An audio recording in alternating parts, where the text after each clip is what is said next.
Welcome to Indiana Sports Beat Radio, presented by Andy Moore Honda of Bloomington. Know your role and shut your mouth, you jabroni! Fires upfield into the end zone, and it's caught. Jelani Woods, touchdown! INDY! Yes! 43-point night for Tyrese Halliburton. How do you like that, partner? Renew now, drives in low, throws up a shot. It doesn't go. Tipped up and in by Anthony Leal. Indiana takes the lead. It's pretty simple. I win. Google me. Now, here's your host, Jim Coyle. Welcome in, everybody, on a Monday here on Indiana Sports Beat Radio. Jim Coyle will be with us momentarily. He is reconnecting with his remote device. This is John Alden, John the producer, filling in for a few minutes here with our first Monday guest, Greg Rakestraw. How's it going, Greg? Good, my friend. How are you? Good talking to you. Now, normally you're not chatting up here with me, the producer, but at some point you've just got to get things rolling here. And it's a Monday and it's hot. We are officially, I guess it's unofficially summer because it's not quite summer for a few more days, but the 90-degree temps are here and it's hot and humid. It's definitely summertime. Mother Nature tells you it's summer. There's the official date later this week. Because I'm friends with all the weather nerds in town from a television standpoint, they'll tell you meteorological summer is June 1st through September the 1st. In my world, summer begins for me after I get to the baseball state finals every year, which were Friday and Saturday at Victory Field, because now I go like 7 days between play-by-play gigs. And then after that, I don't have one for 13 days, which means I'm getting out of town and not telling anybody where I'm going. So summer for me began about Friday night or really more along the lines of Saturday night. And as I step outside to my front patio this morning and it's like sticky at 7:30 in the morning, summer is officially here. Yes, sir. Yeah, the stickiness is definitely one of my least favorite parts of summer. You mentioned the high school baseball state finals, and I'll bring Jim in here after I let you answer this question. But how was covering that for you this past week? It's amazing. And the star, would be the first-time state champs, a school like, New Prairie that won a softball state title the year before, but had never been to the baseball state finals, and they won. Providence throwing a no-hitter and probably as the underdog in terms of their 2A championship game against Indiana Christian. A tremendous 4A game that went 12 innings that Lake Central outlasted Mooresville. But the star seemingly is also the venue. And Victory Field, which will turn 28 this summer, doesn't look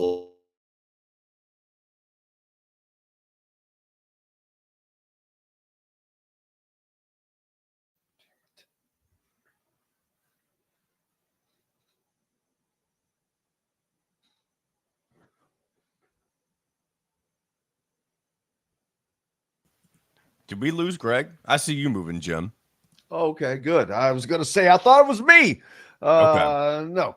Well, that's an unfortunate thing. Yeah, that is unfortunate. I'll keep an eye on I'll pull him out. And I'll keep an eye on when he reconnects. But the wacky world of connections going on today. How's everybody? Hey, happy Father's Day for everybody coming off of this Father's Day weekend. Got to see Kylie yesterday. Had a good time. It was awesome. Hope it was for you, each and every one of you that are fathers. So happy Father's Day. Didn't get to talk enough much, but Providence throwing the no-hitter, baby. Providence, one of the small schools down in southern Indiana, located in Clarksville, Indiana. So congratulations to the Pioneers, man. That's pretty cool to win a state championship, period, much less to no-hit somebody. That's man, how much would it suck to get to the state championship and then get no hit? Crazy. But yeah, lots else going on around the horn. The U.S. Open happened over the weekend. Bryson DeChambeau. And let's see, you had the high school camps going on up at IU. Trent Sisley wins a game for Heritage Hills with a late second slam. 48 points he throws in, though. 48. Man, his recruiting did not jump as far as numbers, but that's just because he's just a quiet player. He doesn't do it with a lot of flash, but man, his game has gotten better, just like everyone else's. His shooting has gotten better. His overall game has gotten better. So, and I remember somebody ripping on, here comes Greg. But yeah, that must have been fun to be out there at that. Greg, I was just talking about Providence, and to win a state championship is awesome, but to no-hit somebody, first of all, I'm like, man, I would hate to be the team that makes it all the way to the state championship, and then you get no hit. Jimmy, if they had won the state championship the previous 2 years, that's why Ileana Christian was the favorite going into that game, and their top recruit's going to play at the University of Virginia. Providence was probably the best team in the last 3 years they had faced, and obviously they had won it the year previously in 2021. So if there was a team that was going to go to the state finals and get no hit, that's the one you don't feel as bad about, because they can go home and cry on their 2 state championship ring from the last couple of years, which makes the accomplishment. And it's the first one ever thrown in a high school state championship game, which is mind-boggling. I've been doing this for 56, 57 years now. And Wow. There are, one of the first ones I called had a kid that had already been drafted in the first round in Jared Parker, that unfortunately because of elbow injuries didn't get to pitch much in the majors. Spent some time with Arizona as well as with the Oakland A's. But I've seen top-level D1 kids and draftable MLB prospects, and nobody sort of no-hitter in a state championship game until that young man from Providence did it on Saturday night. Yeah, that's pretty daggone cool, man. I guarantee you on that ring, I'm going to have something That's on right. there. No hit or something. They always put the something special on there, or maybe one of those that opens up to reveal something on the inside. You can have, there's nothing. No hits, baby. That's right. What's up next for you, sir? What's up next for me is a little bit of downtime, thankfully. Love what I do, but it is the time to recharge your batteries a little bit. So Indy 11 will be my primary focus over the next few weeks, and things are going exceedingly well on the women's side. They won their league last year. They played 7. They've won 6. They're a win and a draw away in their last 3 matches from clinching a playoff spot for a 3rd consecutive season. The men have never had a run of form like they're on now. They have won 8 consecutive matches. That is tied for the 5th longest streak in the history of the league they play in the USL Championship. And again, you'll have teams that go on unbeaten runs, but will mix in a draw, in there. Indy is not. They have been all victories. In their last 12, they are unbeaten. 11 of those are wins. The last 8 of those, coming in league play. So I'll have them coming up against Orange County on Saturday night. But the other bit of news that I just saw hit the wire before I jumped on and then have to exit stage left here quickly. I've been involved with IUPUI athletics for the last 24 years, and we are 2 weeks away from having an official name change to IU Indianapolis. And I guess as a wonderful final send-off to IUPUI, there's finally going to be an on-campus arena built on the campus. So that's been in the works for a while. And so it's been announced that a new 4,500-seat on-campus venue will be built on the IU Indianapolis campus. Shovels be going in the ground very soon. The hope is that 2 years from now, so the 26-27 season, IU Indy will be playing all their games in their brand new on-campus arena. IU Indianapolis Athletics will share the venue in terms of offices with USA Track and Field. They've been kind of waiting for a second partner to join them in that building. That's going to happen. So huge news on the lower end of Division I in this state, and something that, again, if you've been around the downtown campus for as long as I have, you've been hearing about this for a generation, and to know it's finally now officially going to happen is a pretty cool day. Yeah, that's pretty awesome. IUI, IU, IUK. It's like IU has got a lot of IUS.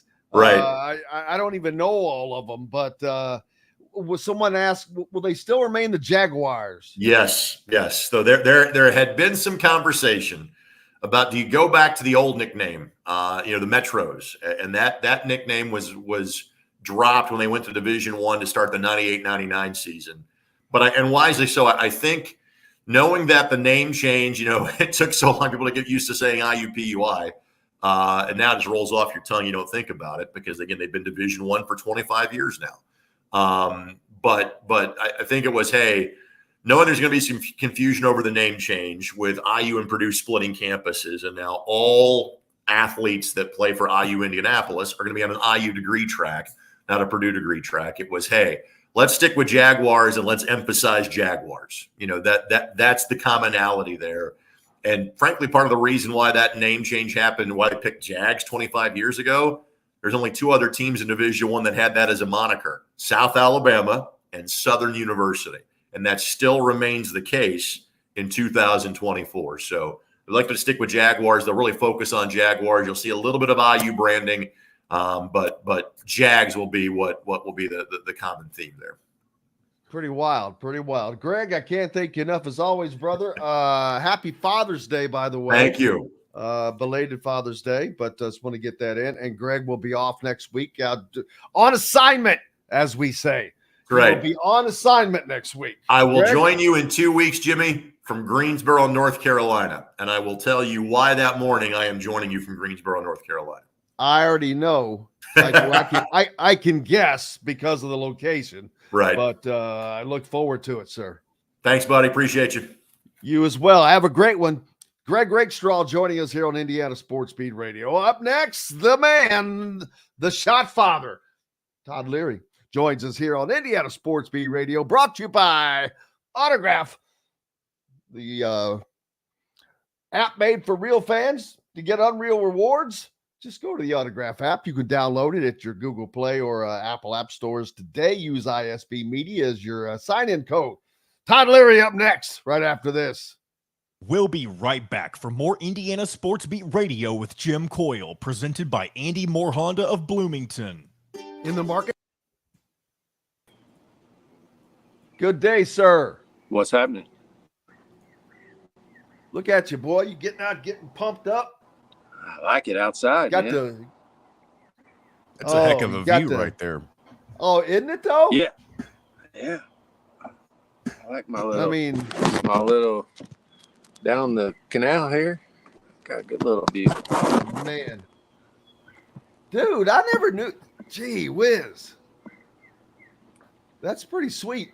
Yeah, no, it's cool. Does it mess with you? Does it mess with you if you turn your phone sideways? Does it mess with you? Not me. I thought it messed with you. No, it makes it perfect. Actually, There you go. It looks better. It does.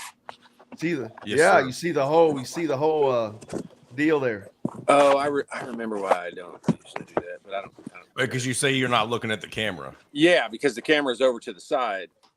Dude, So- I do the same thing all the time here. It drives me insane. I'm like, I got to place that there. So I'm looking because people are like, why are you not looking at them? I'm like, well, it's hard to explain. Yeah. I am looking at them, but I'm not looking at the camera. I'm looking at them. My gosh, man. Is it not humid out there already? Yeah, it is. It is humid out here already. Bombast season is these days. Hey, Yeah, I don't care. I hate the cold so much. I'll take the heat. Well, good If for it you. wasn't so I'm the hot. opposite. You want to see What's- how I beat up all the wasps? I got There a you game go. out here. I like got that. a game out here on my patio where I see how many of these guys I can kill. Is that one of those electric tennis racket looking things? Electric. No. What the hell you Like doing, a jock son, Those boy? $5 ones at Walmart. No, There's some of them got that one like those. they It's kinda have fun. electricity in them. You're like Larry Yeah, Bird no, in the that- commercial. Yeah, exactly. Get stuck in the attic. Pretty close. Did you notice on that commercial there's something to do with Springs Valley in the background. There's an Indiana State something in the background. He's got these. They have those little things in the background. Yeah. No, I've never really paid attention. I'll have to look at that. I didn't either until like the last time I saw the commercial. I'm like, I'll be damned. All right, here we go, guys. It's located on South Walnut in Bloomington and is your one-stop shop for high-quality meats, bakery items, and now fresh seafood. Chop Shop Market and Table has the largest selection of in-house made products around and everything you need to make a gourmet meal at home. Or pick out a tomahawk steak or a grouper filet and enjoy it cooked to perfection in Chop Shop Steakhouse. Chop Shop Market and Table, a part of the Wild Food Group, is your butcher, baker, and fish house, no matter where you live. This segment is brought to you by MyJumpShot.com. Welcome back to Indiana Sports Beat Radio with Jim Coyle, presented by Andy Moore Honda of Bloomington. Hello, welcome back. It is a Monday after Father's Day, so happy Father's Day to all you fathers out there. Todd Leary, happy Father's Day to you, sir. Happy Father's Day thrice times. Hope you had a good weekend and said hey to the boys. For sure. Yeah. And Father's Day is always fun because it's kind of the one day of the year I do the same thing, but I have an excuse for just sitting there watching golf all day. So kind of gives you a free pass. I enjoy it. And a great weekend. I got to see Kylie, which is amazing because she's a freaking world traveler. Went to Italy for 2 weeks for school. Oh, wow. When school was out, and then, of course, gets back and had a wedding to go to with her mom for a week in Florida, and then church camp. She's a counselor at a church camp for a long time, which it turns out I went to that camp as a kid. I just confirmed that yesterday with her. And I'm like, I went there as a kid, man. That's wild because the relationship is not there. There's nothing close enough to tie it to make it seem like, oh, well, that would normally happen. So right. That was pretty cool, but got to spend some time with her yesterday. You went to church camp?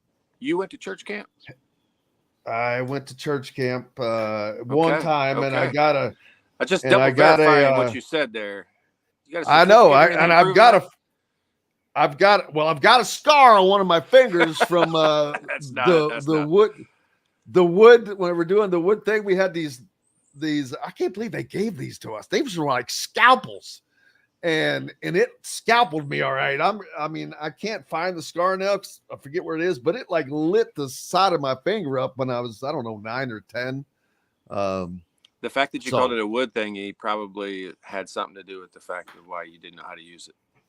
Yeah, why are they giving us those kind of tools, man? Yeah, they wouldn't do that today's world, would they? I guarantee it. I could have performed surgery with that thing, man. Well, I damn near did. Amputation, unfortunately. How was your weekend? It was great. Father's Day weekend is always fun because the U.S. Open is always that week, and it gives you a full excuse all day. I love watching golf. I know some people that don't love golf don't get it. I understand that. I don't blame them, but I do love golf, and I love watching it. Is probably it's hard. They're all different. All four majors, they're all different. They're played in different types of places. They are completely different setups. But of all four, the U.S. Open may be the one to watch because it is set up to beat the holy living crap out of these golfers. There is nothing easy about the U.S. Open. I remember a couple of years ago, there was a green that basically was like a toilet bowl as it went down. You had to hit the putt, and it went out and around and circled back, and it was just wild. And then we see this. What was the final score? 5 under? Yeah, no, I think 6 or 7 under is what it ended up being. But yeah, it was the thing about the U.S. Open that I think registers with a lot of golfers like us is this is the one tournament where you see them hit some shots that are kind of like the shots we hit when they get into the rough that's so thick and they call that stuff grass wire grass. Oh yeah, wire grass. Yeah, that they had down there. That was unique. Just the name of that. The name. I'm like, oh, gee whiz. Can you imagine hitting out of wire grass? I actually played that course like 20 years ago, and it's as fun as what they make it out to be. Now, I'm not sure those guys had as much fun. When they make the greens that fast, it's it's hard for those guys obviously to score. But it's always happens this way, and I don't know why, but like somebody will jump out, shoot like 5 under. There was a couple guys that shoot 5 under the first day, and then the winning score ends up being 6. Like it just is crazy to me how. Because usually if it's always 5, usually if it's 5 under on the first day, it's up to 8. You're gonna assume it's gonna be you're gonna assume it's gonna be like up. 13 to 16 somewhere in there. That's what it makes that Not one so much fun to watch. Now, how about Bryson DeChambeau? Man, you talk about a guy that has morphed and morphed and morphed. He got tired of being the ugly duckling, the little pissant or whatever. And then he went out and he got all bulked up. He looked like the Hulk. And so now he's lost weight again. And almost, I was like, is that DeChambeau? He has really gone up and down, back and forth, doing things with his game. But you have to say this dude has worked on his game because he just won his second U.S. Open. Yeah, I mean, it's hard to be unique in a sport nowadays. I mean, there's so many kids playing youth golf, and there's so many basketball players, and there's so many volleyball and softball, baseball players. It's really kind of hard to be unique. And Scotty Scheffler is a little bit unique, and he has footwork that no one else really has that kind of footwork, and he's the number 1 player in the world. Then you get Bryson DeChambeau, who hits the ball, farther than what these guys out there are even saying is possible. And so that makes it fun and unique. And, as golfers, like we all, as stupid men especially, love like standing up there and hitting a shot and just killing one. And Bryson just kind of relates to everybody because he comes out there and swings as hard as he can and somehow is able to keep it in play. The fact that he's won 2 US Opens, if you look at his game and you're like, okay, if this guy is going to win 2, 3, 4, 5 majors or whatever it's going to be, like which ones is it going to be? And the US Open would be the last tournament I would assume he would have a chance of winning because it takes so much discipline. If you don't hit it in the fairway, then you are hosed. And he's never been the best putter, and he's a decent putter, but not the best putter. And the U.S. Open is so heavily dependent on driving accurately and putting well. And he's won 2 of them. And he has he's changed his game, and he's adapted his body and game to a place that's unique. And you can't say that about you can say some players are great. Like Luka Doncic is a great player. Kyrie Irving, a great player. Jason Tatum, great players. But they're not unique really in any way. Like, they're tall. Well, there's a lot of tall guys, and they're, they can shoot. There's a lot of guys that can shoot. Like, they don't really do anything that's that unique. And so that just is why I think Bryson stands out so much and is, so heavily followed when it goes to these tournaments, because to be unique in today's sports world is a little bit different. 2 feet 6 inches is what stood between I was sick to my stomach for Rory. Kind of erasing a bad run, and now Roy McIlroy misses a putt on 16 that was 2.5 feet. I mean, a putt that most people could hit all day in their sleep. But let me tell you, I've missed that putt. Well, sure. And we've all missed it, but you don't see not for the U.S. guys, Open. Yeah, you don't see those guys miss that putt very often. And he seems snake bit. Yeah, I mean, the guy's having a great career. I mean, you look at it, and I mean, he's become an insanely popular player in the United States. He's been the one guy, I think, and that's not true. There's been other guys, but I mean, he's the most vocal guy that sticks up for the PGA Tour and doing things the right way and all that. Like I wouldn't even necessarily. I was rooting for a playoff as much as anything, just because I wanted to see more golf. So I would have liked for it to have been a tie and go to a playoff. But man, that's got to sting so bad, a level we don't even know. Oh my gosh! Yes, this is. He needed this. It would have just shut people up. It's for history. It's for his what when he looks back. But 496 putts inside of 3 feet this year. and he was 496-0. Had not missed any putts inside of 3 feet. Those guys do not miss those putts very often. It was crazy. It was painful. It was painful. Yeah. You've got the NBA finals that we thought were wrapped up, but Dallas showing a little life, keeping things, making fun for the TV folks. So it wasn't a sweep. So they weren't completely in just disarray, but there's no stopping the Celtics, man. I don't think. Yeah, I mean, it sure looks that way, except for if you go and say, well, the Pacers should have won the first 2 games at Boston, and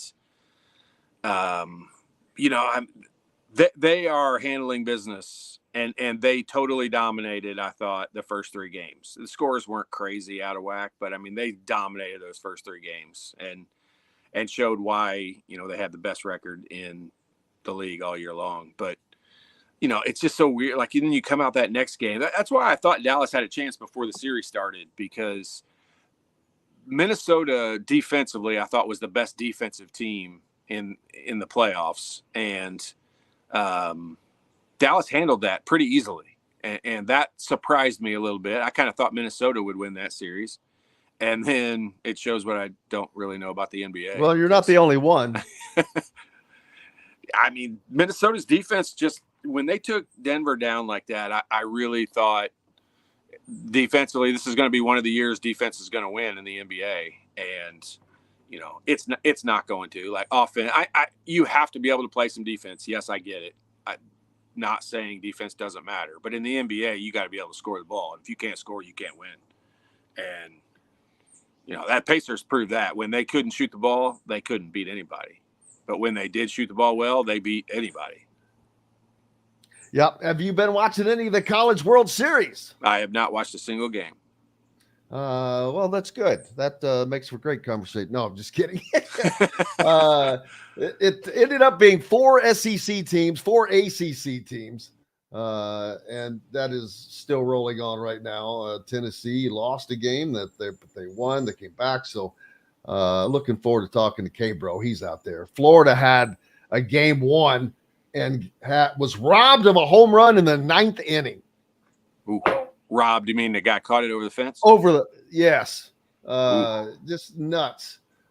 Just crazy. That's part of what makes the College World Series. It's pretty fun to watch. So over the weekend, more, and this is something that you participated in when you were boy, this is like coming from the Masters. You hear the birds?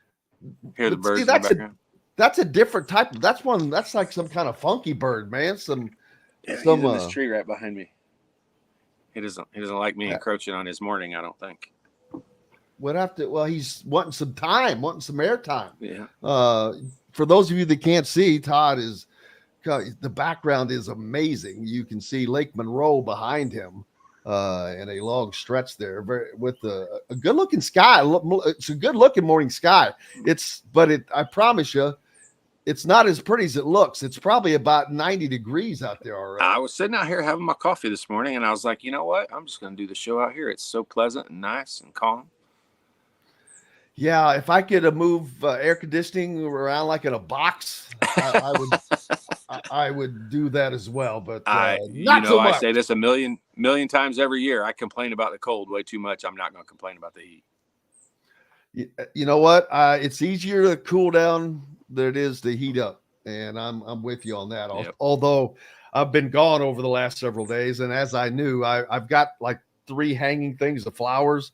I got back last night, and they looked like they were drooping from the Civil War. Yeah. Over the weekend, lots of Indiana basketball camp action going on. Did you make it out there? I did. Saw a good game between Braylon Mullins and Sicily. It was good overall. I mean, some good basketball for summertime high school basketball. They had some good talent there. Trent ended up with 48 points in a game that they won, in which Heritage Hills wins like 76-74, the last second slam by Trent Sisley. What did you see? The new Rivals rankings came out. Trent Sisley went from being somewhere in the 80s to number 31. All of the guys that Indiana is chasing, I forget, John, how many it was now, but it's like 8 or so that are all in the top 7, inside the top 70. There's 3 guys in the top 10. Braylon Mullins jumped to number 31, Malachi Moreno, and of course Trent Sisley, he jumped to 67. He doesn't get the national attention for some reason, and I don't understand that. Not that he needs it, wants it. It's just, it's good to feel it, but he's like a quiet, steady performer. He's always performing, and just not always loud. Yeah, I mean, and I honestly like I try to explain to, if you're talking to a young parent about their kid going through the recruiting process and all that, you try to explain this, and then you get to use good examples like this. So Braylon Mullins is deserving of all of the accolades he's getting right now. But look at the way it has snowballed. So as soon as, the timing for him was great. I think Sicily and some guys like that who maybe got offers earlier on in their career, in their high school career, younger, those offers kind of sit there for a little while, and then people kind of wonder, oh, well, did he get offered? Or the timing can just affect it a bunch. And when you look at a guy like Braylon Mullins, he has just continued to gain all of this momentum in recruiting and ratings. And once you start getting offers from, especially in the summertime, if you get summertime offers from, Kansas, Michigan State, Indiana, Purdue, schools like that, everyone starts jumping on board. And then the ratings people almost feel obligated to bump you way, way up, because hang on a minute, if Kansas is recruiting a kid from Indiana, he's got to be in the top 20. I mean, that's just kind of the way it works, unfortunately. But, you can't argue with the improvement that all of those guys have made. I don't think Sicily gets near as much attention as he should get. And I think some people don't realize how athletic he is. Watching him play this weekend, he had multiple times where he just gets a rebound and goes up and dunks it. Like, they're not fast breaks where you're getting your momentum. I mean, we're talking he's athletic enough to just catch it, go up and dunk it. And I don't think a lot of scouts and coaches and recruiters know, and rating people realize he's as athletic as he is. And he's shooting the ball, percentage-wise, he's shooting the ball as well, if not better, than anyone in the state. So I don't know. Those guys are all deserving of all the credit they're getting right now. And not that he wasn't all shooting the ball well before. He seems to be shooting it better. At the All-Star game, he was 4 or 5 behind the arc. His 3-point shooting has improved, and he worked with someone. I'm trying to think of who it was. The shot father. I was very fortunate to have his dad let me work with him a little bit, and we had some immediate success. And that all that success is due to him. Like, he is so coachable. That is not a trait that you can say about every young athlete in today's world. And he was just open to learning anything and wanted to be a sponge and learn as much as he could. And he had a couple of things that we fixed really simply. And everything he's doing right now is just a matter of his hard work and discipline and everything he's doing. And he's just going to continue to shoot the ball better. His confidence has grown so much in shooting the ball. He's just going to continue to get better and better. And that is something about a player that his upside is huge and he's already really, really good. And so, it's unlimited for, him and Mullins and all those guys. Like, they can be so good. And they most likely will be. It's just, it's got go to the right system and the right program and put yourself in the right situation. And those guys are going to thrive in college. And not that all of them aren't, but Trent is one of those guys that's going to be loved wherever he goes because of some of those things you just said. Man, is he coachable? Because today you hear so many fans complaining about players not seeming that they're indoctrinating themselves into either the culture or the school or this and that. Trent Sisley and Braylon Mullins as well, but they are those guys. That's exactly what they are. And the fact of being so coachable is to be better. And to be better, you're making those around you better. And so those are the special players that are not, it's not all about me. That's the difference. And I think that there's too much of that today. Yeah. And that's been, that's kind of where AAU basketball has taken youth basketball over the years into where put up as many numbers as you can. And it's not about winning these tournaments. It's about, your numbers. And that's where these guys are a little different. And I love the more ranking, the higher up in the rankings they go, the more publicity they get, the less you have to worry about putting up numbers and all that. But Sisley is a guy, I'll use Trey Galloway for Indiana fans is a good example in that Trey kind of has adapted his game to what works best for the team. And he's probably sacrificed some things that he might have been better at or do better to do what's best for the team and helping the team win. And I feel like both Mullins and especially Sisley are guys who also would do that. And you talk about these guys are going to be endeared by whatever fan base they go to. That's a true fact because they are guys that are going to do what it takes to win. And winning is, I think, the most important thing to those guys. I talked to Sisley after they lost the game to Greenfield Central and Mullins' team on Saturday. And, I mean, he was down. Like, he played pretty good. His numbers were good, but he just losing the game hurt his feelings. And those are the guys I really like rooting for are guys that hate to lose. There is no trading that. And it's something that can't be measured. A lot of times it's something that absolutely can't be seen. Yep. It's an inner drive. What was that game like?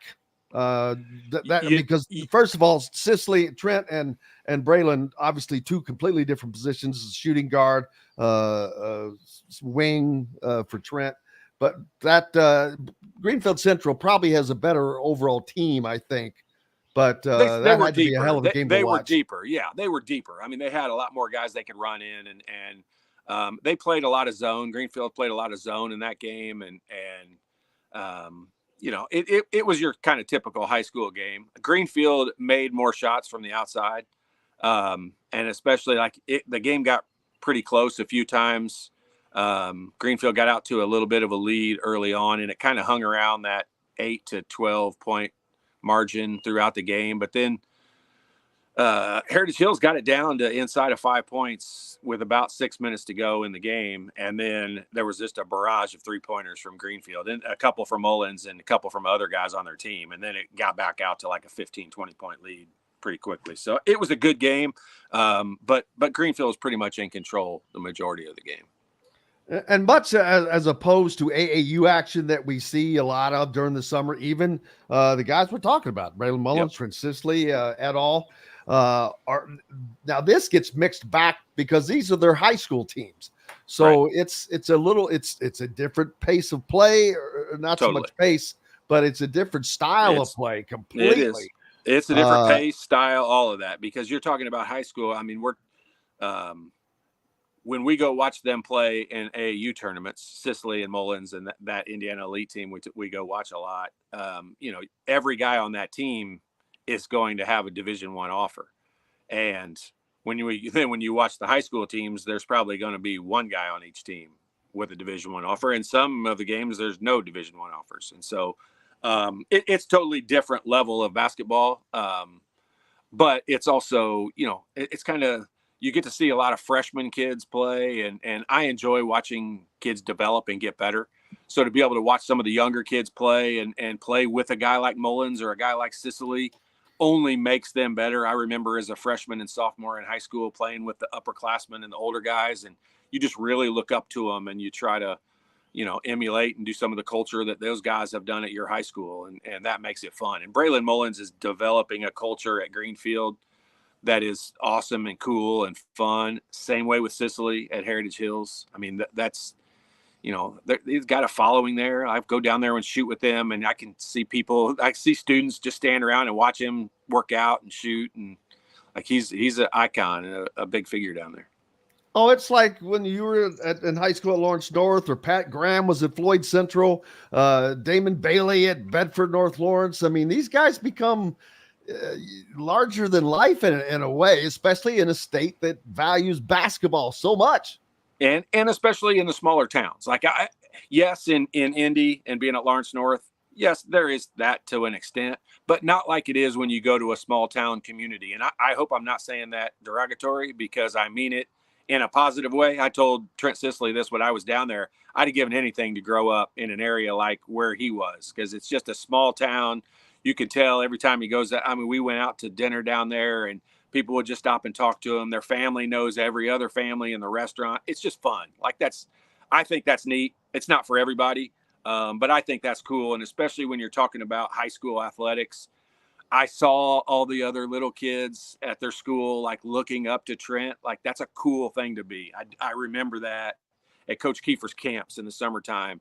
The little kids, I could just tell they were idolizing you. And that's kind of your first time that happens when you're a young athlete growing up and you're starting to get notoriety and have college scholarship offers. You see these little kids at the camps, and they're like, not just asking for your autograph, but like everything you say, they're trying to do and take. And it's just, that makes it cool. And I thought it was really neat down at the Heritage Hills in that community down there. They just have a neat setup down there. And I know Trent loves it. And not only that, though, this is stuff that you hear about people talking about all their life. Oh, I remember going to this camp. Yep. I remember going to that camp. I remember going to Bob Knight's camp. Yep. I remember Todd Leary was one of my counselors. Yep. I mean, you hear this stuff all the time. Yep. And you do. I still hear today. I mean, 30 some years later, I'm still here. I'll still hear someone say, you and I were at Bob Knight camp together, or, you were my counselor, or whatever. Like, those are what make it fun. And I wish I had I wish we had cell phones and stuff back then, because I'd love to have videos of that kind of stuff. Oh. These kids today are lucky/unlucky in some ways with social media, but yeah, it was fun. It was cool. Absolutely. Are you hitting the golf course today? I'm not. Got to work today. Oh, well, I thought I'd throw it out there. I appreciate the offer. Thanks. Yep. I wasn't going to play. It's too damn hot for me. I know. Brother, I appreciate you very much. Make sure you reach out to Todd Leary at myjumpshot.com. If you're one of those that has a kid, knows a kid, or a kid that needs to work on your jump shot, or just basketball fundamental skills overall that are being lost, whether it's through AAU or whatever. This is kind of getting back to the basics of making stuff happen, baby. One of the all-time top 3-point shooters in the Big Ten and Indiana University. Todd, appreciate you, my friend. Love it. Thanks to you. See you next week. You betcha, brother. Todd Leary, the shot father, joining us here on Indiana Sports Beat Radio on this Monday, kicking things off. We're back with more right after this break, brought to you by Shell Sizemore and Remax Realty. For those in the market for a home in the Indianapolis area, you need Cheryl and her 2 decades of experience. It could be the difference between getting the home you want or not. Reach out to her, Cheryl, at IndyHomePros.com. We're back with more right after this. We'll be right back for more Indiana Sports Beat Radio with Jim Coyle, presented by Andy Moore Honda of Bloomington. If you're looking for a... All right, just to get you up to speed here, this will be a short 9 minute segment. And then we're supposed to have Dustin, but I'm not sure. I haven't heard from him, so maybe I'm just unaware that he wasn't supposed to come on today. And then Travis is coming on at 10:10. So there may be one more open segment after this as well, but I can help you out with that if need be. Absolutely. Oh, I carry notes over. I just went through an entire legal pad of daily. I don't keep those things. I toss them. I'm not going to be one of those people like, no, here's 2022. Here's our daily. No, they're in the garbage. But I do want to keep this moved over. How was your weekend? No Father's Day celebration for you. Not for me, but we celebrated my father / stepfather on different days. Did something on Saturday and then some on Sunday as well.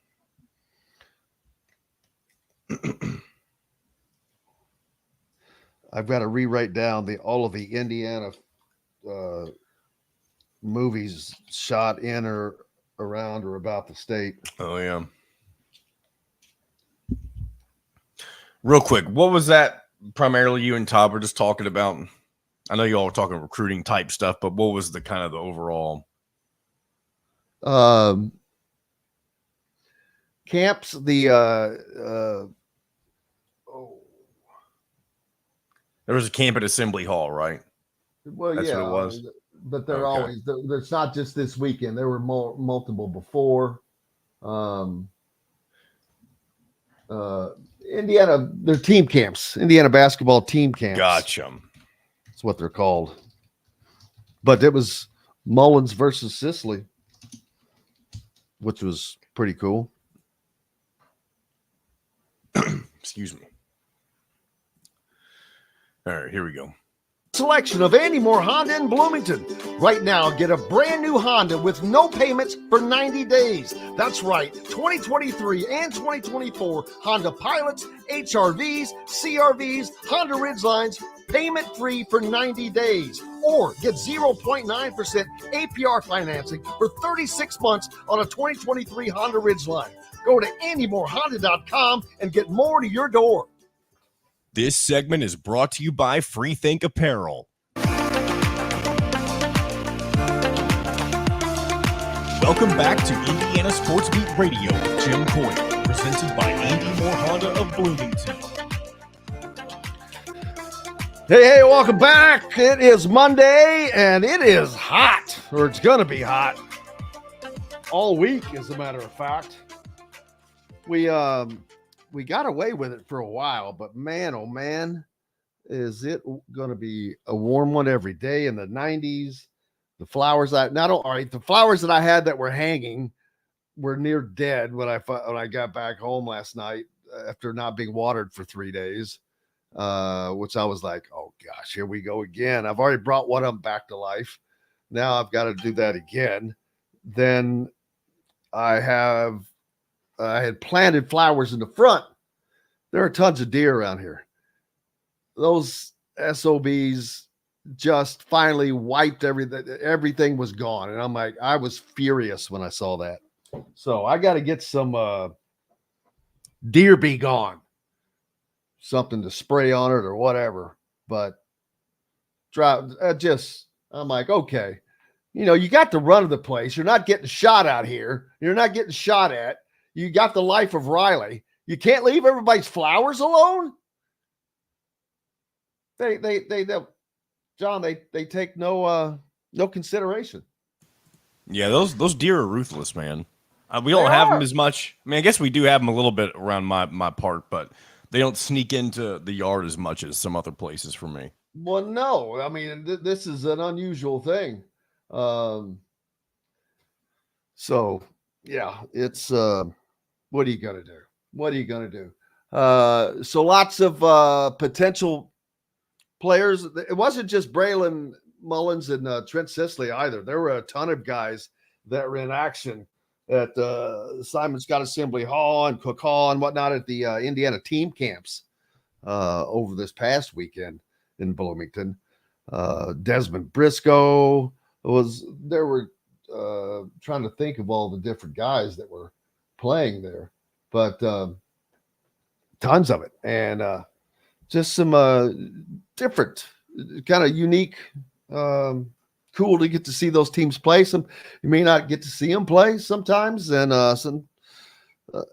they may not have played each other before. So that's pretty good. When the deer are eating your yard, that's when you know there are too many deer. Well, there are right here, Brian. It's because, like I said, they walk around with not a lot of fear because they're not getting shot at.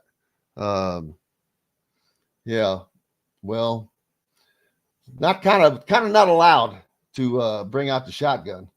I mean, it's very cool. It's very cool to see that, but not eating your foliage, man. I'm not exactly a green thumb here. The sheer fact that I went out and did that to begin with was wild.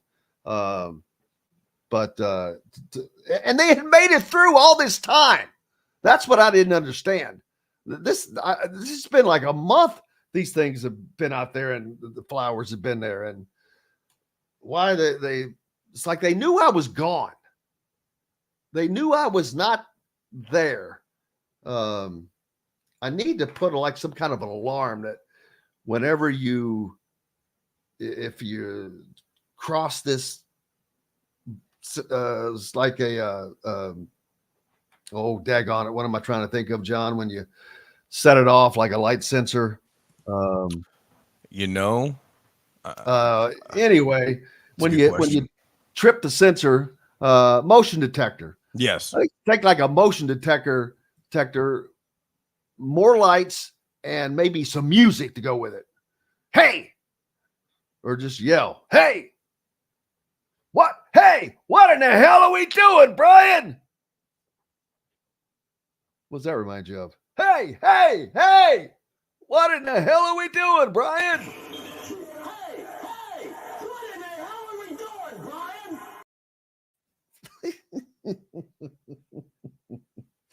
I love that. I will always love that. That will always be Brian's entrance music forever. So how was your weekend, everybody? What did you do? John Boy, how about you, man? You said, I know you did some Father's Day stuff on Sunday. Anything else? Yeah, Saturday went over across the river. I cross the river for me. I'm over in Louisville, but crossing to Jeffersonville, met up with my father, had a good lunch with him, and then on Sunday, had a good time with the stepfather at his place, and played some cornhole. Got spanked. I'm not very good at cornhole, so that was. I mean, let me put it this way: I'm good enough to compete, but there are some people who just are semi-professional, seemingly, and my stepfather is one of those. And that's, a lot of people like cornhole nowadays. Were you, Jim, I know you're part of that generation where I feel like horseshoes used to be a big thing. Did you ever play horseshoes? Well, ever? Yeah, ever. Were you ever into it? Did you ever play it frequently, that kind of thing?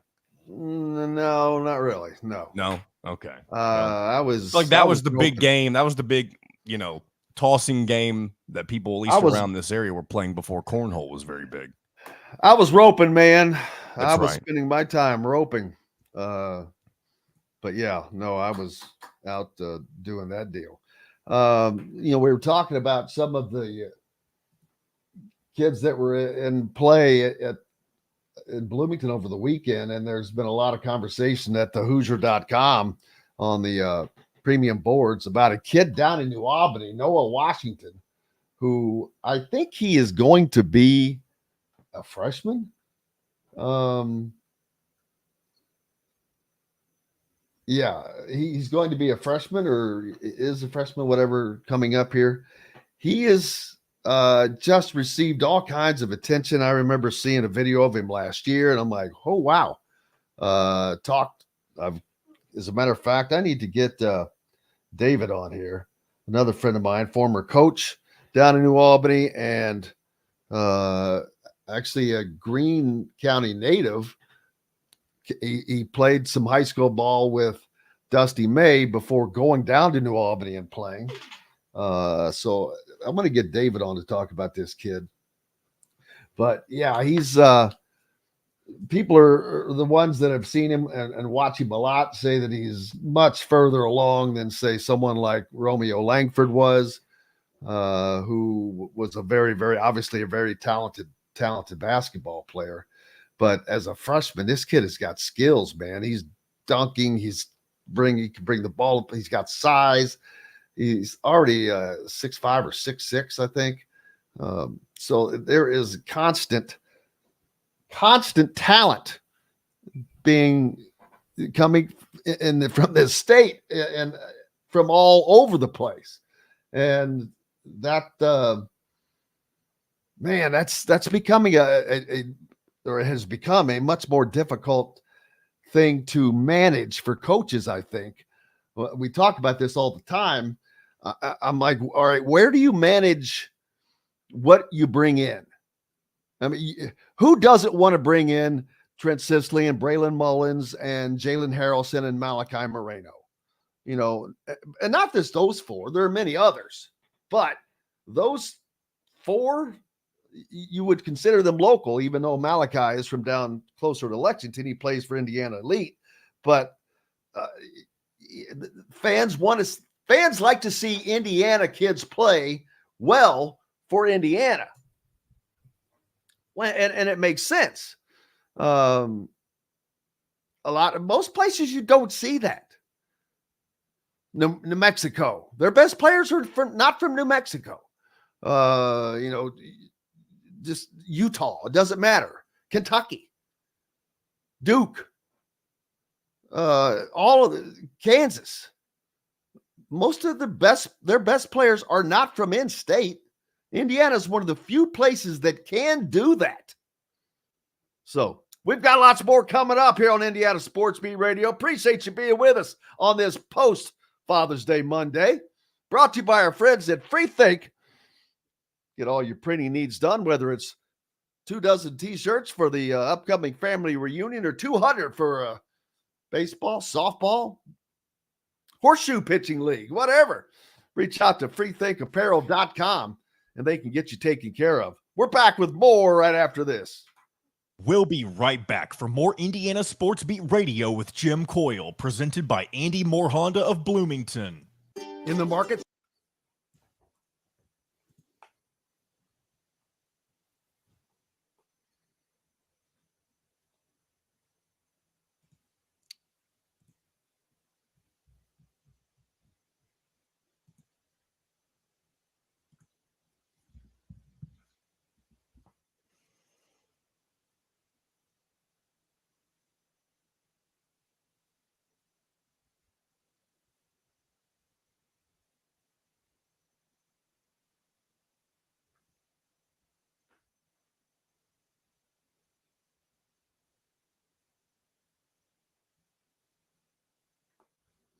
All right, I got to call and find out about or text.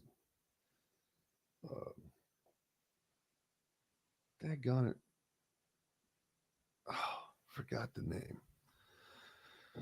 Oh, John Boy. Who did I say I needed to talk to about that kid? Someone named David. Yeah, David. Daggone it.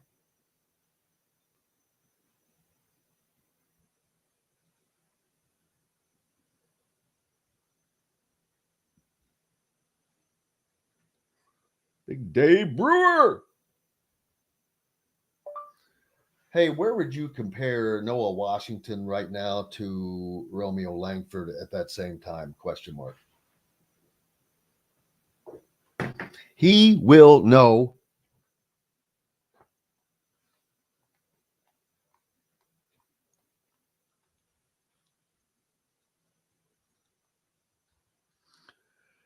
You know, I really wish for the fans' sake, for the university's sake, that they get back to it being that, Bill. It's a lot more fun for everyone, I can promise you.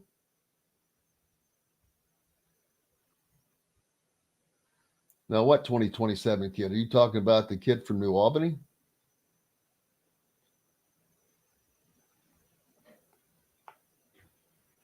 And see, the thing about that stuff is, remember when you were in, well, I should save that, but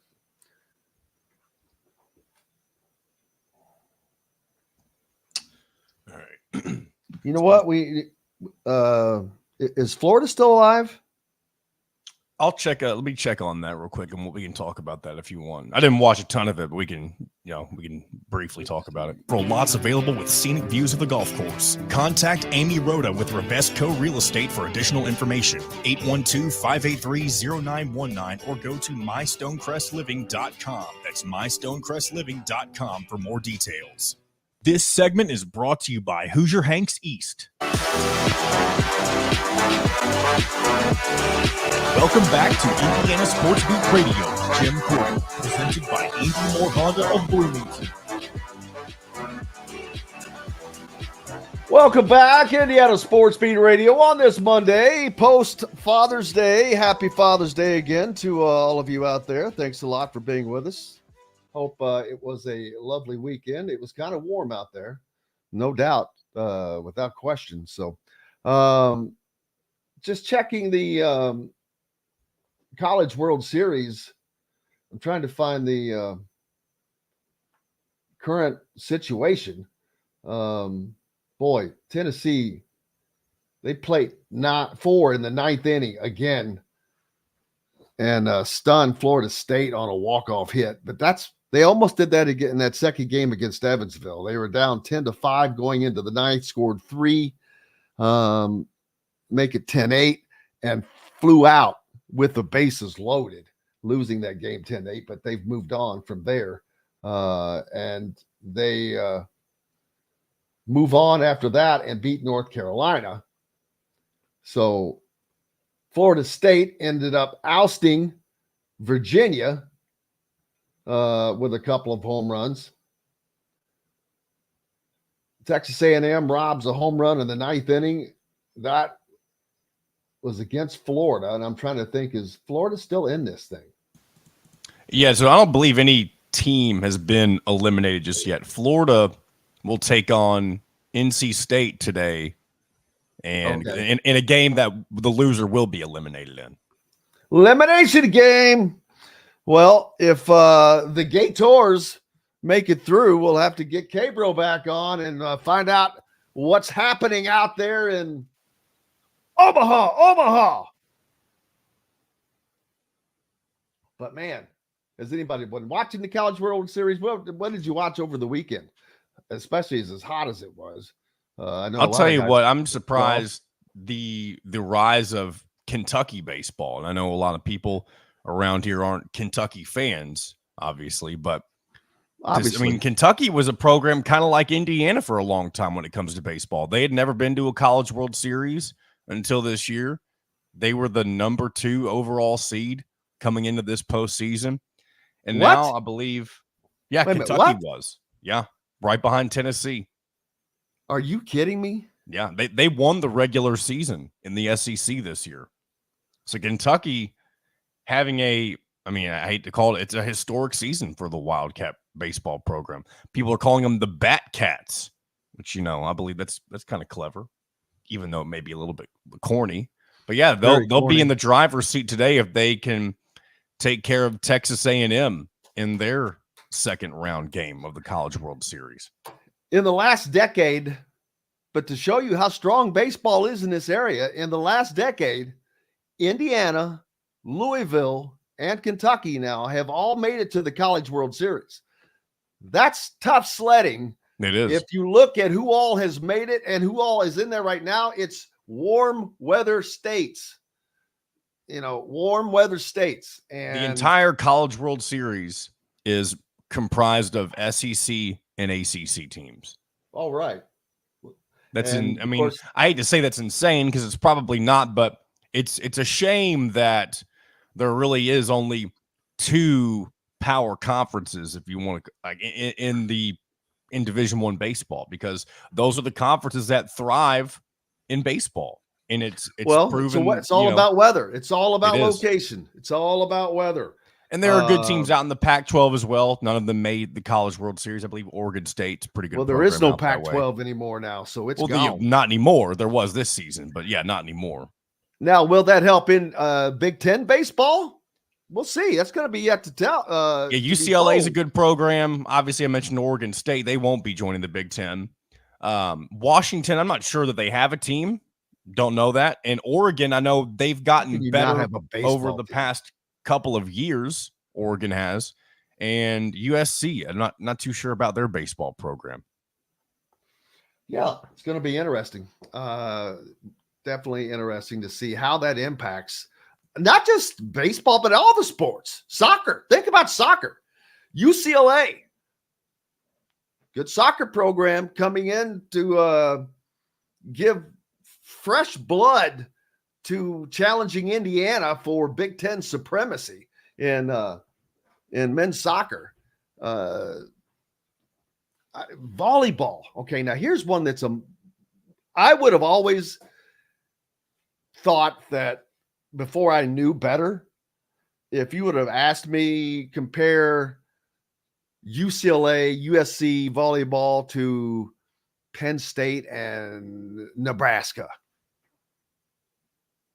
all day long, twice on Sunday, I would have taken the West Coast schools, thinking warm weather, outside playing all the time, which it's a different game, indoor volleyball. I get it. But my gosh, the Big Ten is the dominant volleyball conference in college. And it's not UCLA's, it's not, the USC's, Wisconsin, Nebraska, Penn State. Like I said, it's crazy. But I'm wondering how that's going to turn once those teams get into the Big Ten, because you're going to have to buck up. I'm wondering how it's going to affect all the sports. What are some of the other sports that may be impacted? Women's basketball, you're adding 4 more teams again. It's going to be, I'm looking forward to it, especially football. I don't know that football is going to be impacted that much, because right now, of the 4 teams that are coming in from the Pac-12, the only one that is still playing at a high level right now that I expect to be at a high level this fall will be USC. It's not UCLA, who I'll go ahead and pick it now, but I will pick Indiana to win that game. I've been talking about that for months because it is just set up to be perfect. That would be a monumental win right off of the bat for Kurt Cignetti and his staff. 3 games in, and to go to the Rose Bowl in Los Angeles and beat UCLA. Just the sound of that will send ripples across the football world. Now, not because UCLA is expected to be a top 5 team. They're not. It's the optics. Indiana, even though UCLA is not what they have been at times, it's still UCLA. And it's still Indiana. And that's how national people are going to see that. That's why most of them are picking Indiana to win between 5 and 7 games, which is not crazy, especially if you don't cover Indiana all the time, because that is what you would come to expect. But the schedule is just set up. This team is going to be markedly different. The only thing I have concerns about is on the defensive side. Do they have the talent they're going to need and the depth that they're going to need to get the job done on the road at UCLA, to get the job done at home against Washington, Nebraska? Like it's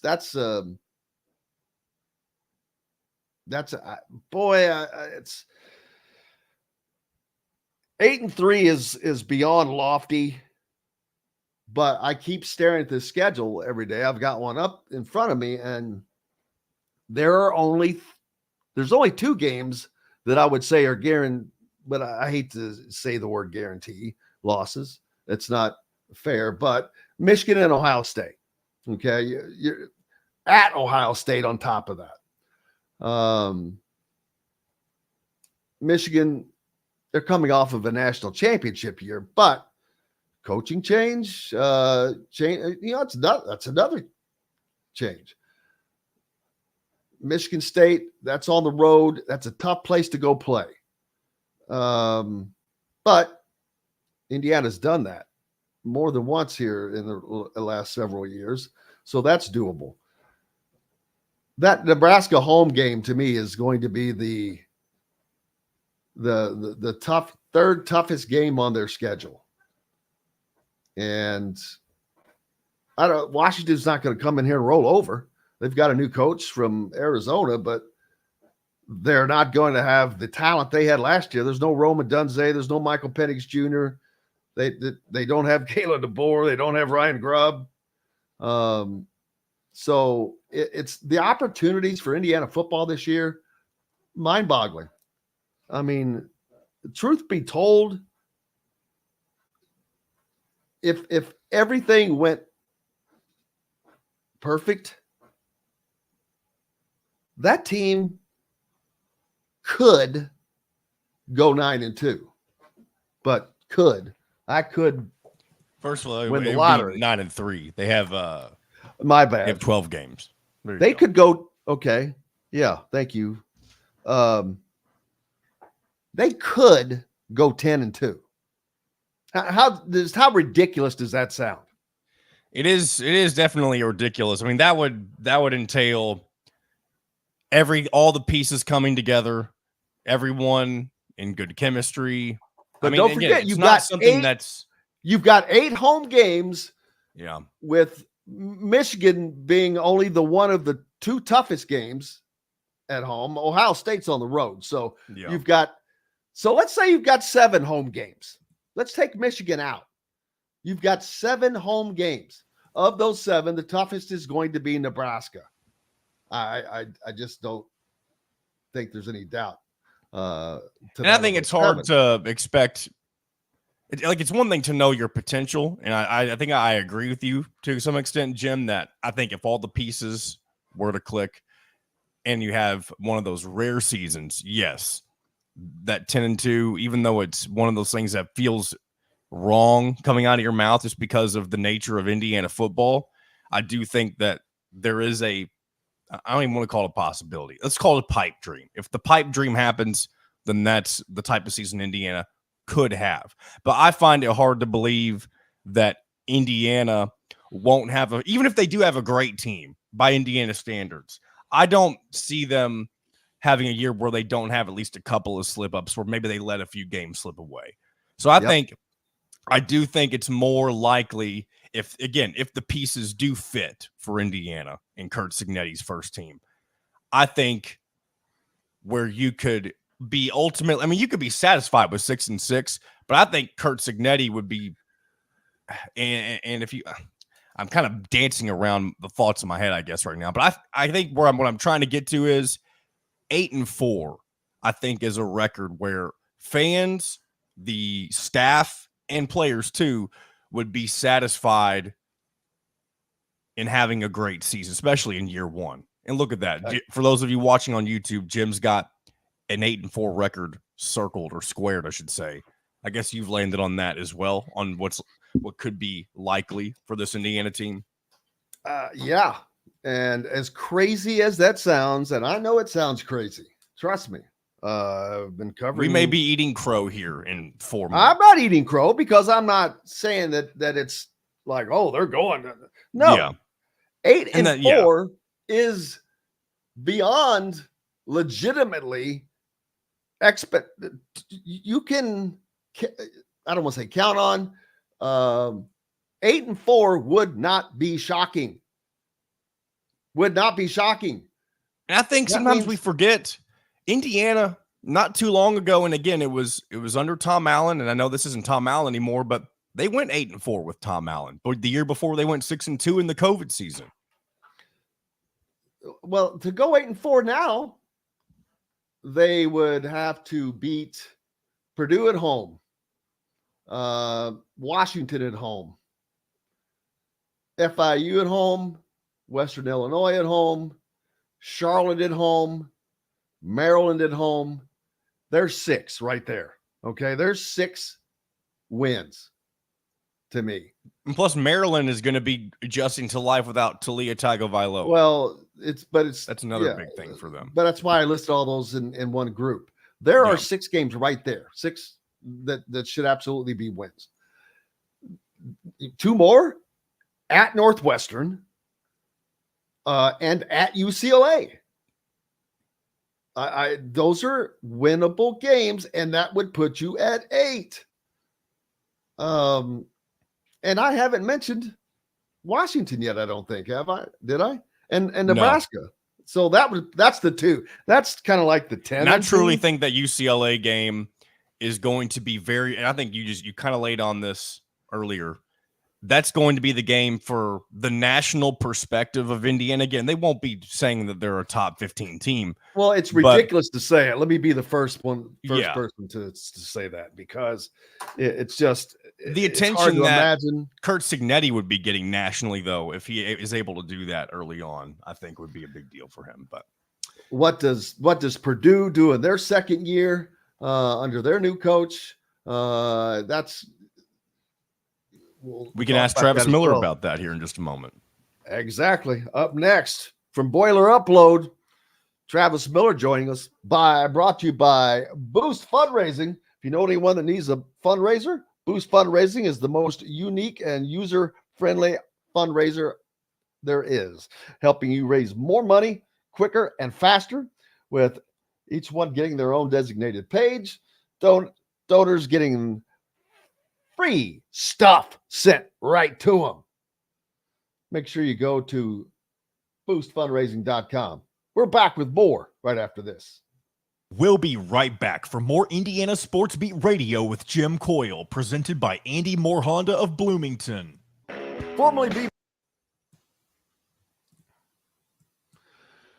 So what are you expecting from football this year? I don't know. It's one of the most difficult schedules I've ever seen, but welcome to the world of Indiana football. I'll tell you, Purdue doesn't do themselves any favors. Aren't they they're playing 11 Power 5 opponents, right? Yes. Isn't that how their schedule is? That's insane. Yeah, they got Notre Dame back, and they have to go all the way out to Oregon State, but at least the Big Ten realized they were going to Oregon State, so they didn't give them one of the 4 West Coast schools on the road this year. That's very nice of the Big Ten. Yeah. The Big Ten did that? They must have done that. Must have been an accident. I don't know. I don't know if they put in and be like, look, we're going to Oregon State. We'll take, because I know each of the next 4 years they go on the road to one of the 4. But yeah, they saw that they've got a road game at Oregon State and just were like, okay, we're not going to send you to the West Coast twice. Who's their non-Power 5 opponent? The Mighty Trees of Indiana State. Oh yeah, the Mighty Fighting Trees. There's a win. Yeah, if it were baseball, I'd be questioning that. But yeah. Ever since Casey came on here once about a month ago, and everybody is pounds every time when you guys come on now. He said that Trey Kaufman-Renn was going to be the top post player in the Big Ten next year, and boy, every time somebody pops up, you guys, they get pounded. I'm like, all right, guys, give it a rest. Travis doesn't get as much heat as much as Casey does. Maybe I'm. Oh, this is not about. No, Travis didn't say it. Oh, I thought you were insinuating anytime one of the Purdue guys comes on, they just hammer him. No pun intended. They're bringing that up. Somebody said that Trey Kaufman-Renn is going to play quarterback and Purdue is going to the playoffs. That's pretty funny. Oh well, that would be impressive. CKR is the next Bob Grease.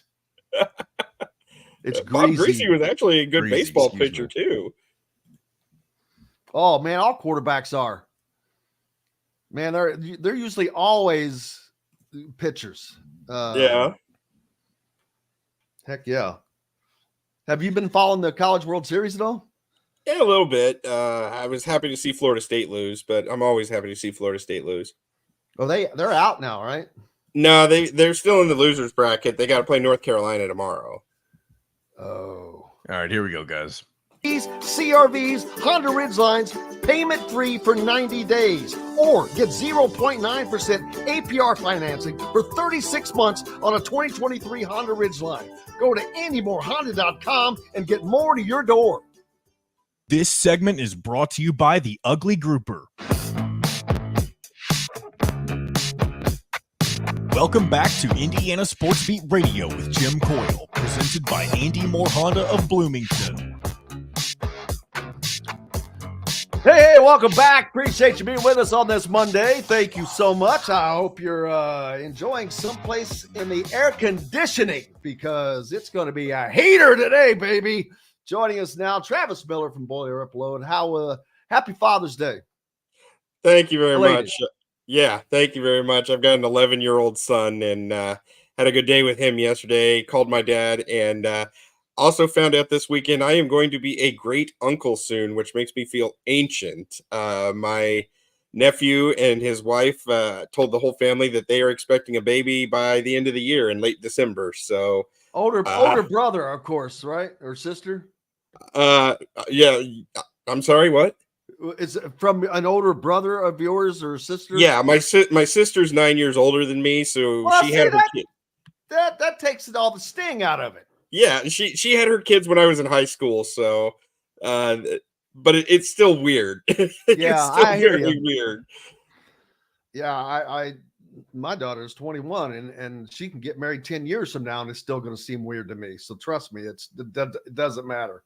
But yeah, I was talking a lot of football earlier, which I know you heard part of that, and looking at the Indiana schedule, and it's just mind-boggling because I stare at that schedule and I'm like, okay, I don't want to sound like I never want to sound like a homer because I'm not, but it's hard to not look at that Indiana schedule with 8 home games and knowing what the buzz is, knowing what I saw offensively in the spring game. My concern is defense, but they open up with two cupcake games like everybody, like most, not Purdue this year. But then they go on the road to UCLA. Now, normally that would sound like a daunting task. I don't think that is a daunting task this year because they have lost an unbelievable amount of coaching talent, et cetera, et cetera. Indiana's schedule, which has been brutal forever because they played in the Big Ten East, has now, even though they've added teams like Washington, it's a lighter load. You've got Michigan and Ohio State still on it, but you've got a UCLA team that's in flux, a Northwestern team that's going to be playing on a soccer field, Maryland without a Tagovailoa. Nebraska is going to be that's one I'm considering might be a loss just because I expect them to really step up again. Washington lost it all. New coaches, new talent, new players across the board. Michigan State still in flux, although that one's on the road. That would be tough. Michigan, Ohio State, and then Purdue at home. So yeah, you probably heard some of it. I'm like, all right, it's sounding idiotic, some of the things that I'm saying that are possible for this team, because if I were to say that to a national reporter, they'd look at me like I had, 2 heads. And I get it because it just doesn't happen. And it hasn't happened. But things do seem to be different now with Cignetti, his staff. His entire staff has been with him for like 5 years or up to a dozen years. You don't get that anymore. Yeah, and it's going to be interesting. You mentioned how brutal the schedule is. I feel like Purdue and Indiana have swapped this year, honestly, in terms of scheduling. The Big Ten did Purdue one favor, and that is they do not have to go to the West Coast for a conference game. They don't play either of the 4 West Coast schools on the road, but I think it's because they play at Oregon State in the non-conference. And that game in and of itself is weird because you got an Oregon State team that lost so much, losing their coach, losing DJ Uiagalelei, I think that's how you say it. And losing their entire conference even.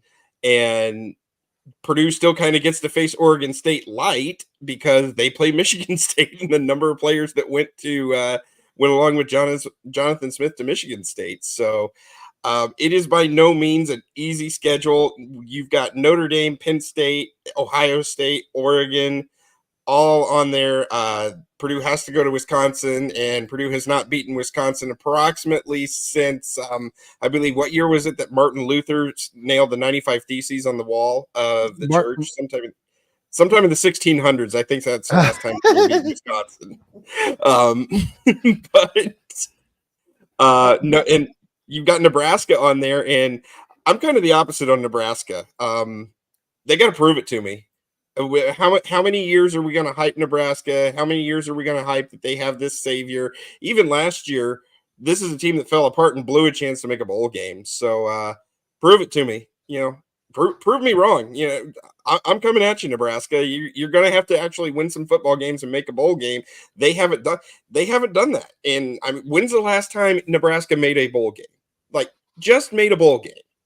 You just said it. When was what happened in the 1600s? No. So can Purdue get to 6-6 this year? I think it's possible. They're going to have to upset somebody, but that's what you want in year 2 of a new coach. You want to show improvement. You want to see them upset a top 25 team if there's going to be progress. They're going to beat Indiana State. I mean, that's one of those games that if you lose it or if it's even close, it's an absolute disaster. But they got a week off, and then they host Notre Dame. Is that where the upset comes? That's a great chance for Ryan Walters to make a statement, and he's got 4 out of 5 offensive linemen coming back. He's got his top running back. He's got his quarterback returning. He's got some decent talent at receiver, decent talent at tight end. This is the year for the offense to step forward, and there's going to be a lot of hype for that Notre Dame game. I think it'll be very interesting to see what Purdue does. Then they go to Oregon State. I kind of think that's a game that they've got to win, and it's possible just because Oregon State lost so much and is a program that, you talk about a program in flux. Goodness gracious. I mean, they saw their entire conference disintegrate before their eyes. I mean, they were throwing a schedule together as recently as 6 weeks ago. So that'll be an interesting one. In the Big Ten, I think they got to beat Illinois. They've done really well against them. They get Northwestern at home. That'll be a interesting game. They've got to go to Michigan State and to Indiana at the end of the year. I mean, you probably had to split one of those. It's going to be tough. But I think if there is improvement, they do get 1 or 2 upsets and they squeeze out a 6-6 against what honestly looks like a really, really difficult schedule. They're not going to win at Ohio State. Beating Penn State at home would be a shocker. Beating Oregon at home would be a shocker. But, you get one of those games where you beat a Notre Dame, you beat an Oregon, you beat a Penn State at home. I think that's a big step forward. Yeah. Illinois. I'm like, okay, what the heck? When Brett Bielema came in there, he made some differences, and you could see a positive kind of upswing in that first season. But the second season, was either a drop off or level at best. And I'm like, ooh, wow, didn't see that improvement there. That not only did you not see the improvement, I mean, I would consider that a drop off. And I'm like, So Illinois has been a little bit of a surprise, but now that we don't have to worry about divisions anymore, it doesn't really matter, which the divisions were stupid because it did not matter who you played from what division, they still counted against you, your overall record, which I'm like, well, that's ignorant. Why do you even have divisions? It's beyond stupid. But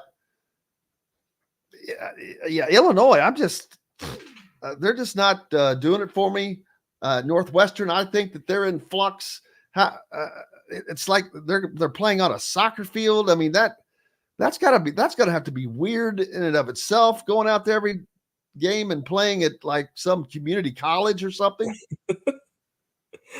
You're a Big Ten program, and you can't even talk the Chicago Red Stars or whatever the hell they are into borrowing their soccer stadium for a year? Really? Well, they're trying to get rid of build a new stadium for the Bears. Hell, just go down to Soldier. Why can't you go to Soldier Field? I know it's a massive deal, but I guess that's it. You don't want to play in the stadium that's got 5,000 people in it that holds 70, I guess. Yeah, I have no idea, but I mean, they did perform pretty well last year, and I think Dave Braun very much earned his Big Ten Coach of the Year award because that was I mean, Northwestern was not expected to do anything last year, and they won 8 games. I'll give them all the credit in the world. They finished strong. They won their last 4 games of the year, and wow, I was impressed with how strong they finished the year and made a bowl game, won it. Good for them. Absolutely. So first year of the new Big Ten, we've got 3 days of Big Ten Media Days coming up next month in July, about 5 weeks from now.